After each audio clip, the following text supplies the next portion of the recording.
Kalau pergi mana-mana, pergi keluar, walaupun jumpa orang Melayu, Cina, dulu kita panggil orang, kita tak panggil type M, type C, type I, tak ada. Benda ni tak ada. Benda ni baru ni. Ini geng-geng Gen Z ni.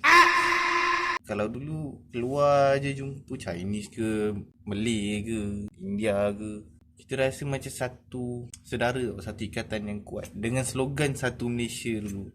Dulu dengan hanya satu lagu Satu Malaysia tu boleh buat orang ramai-ramai menyanyi. Tapi sekarang tak tahulah kat mana yang silapnya. Kalau saya boleh bagi pendapat daripada segi pelaburan kita, alhamdulillah okey. Kita berjaya dapat tarik pelaburan daripada Nvidia, daripada Microsoft, dan kita juga ada pelaburan sendiri dengan Singapura, iaitu kita melabur dalam bidang kecerdasan AI, teknologi AI. Dari segi ekonomi dah cun dah.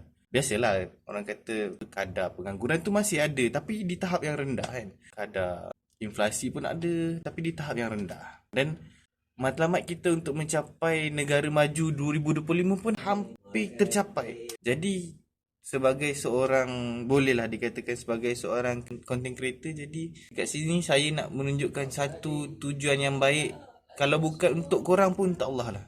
Saya sebagai umat Islam dekat Malaysia ni, dan sebagai seorang Melayu yang Islam, saya mohon maaf atas video mana-mana video saya yang saya ada buat siapa-siapa terasa ke, ada buat siapa-siapa terkecil hati ke. Jadi saya minta maaf.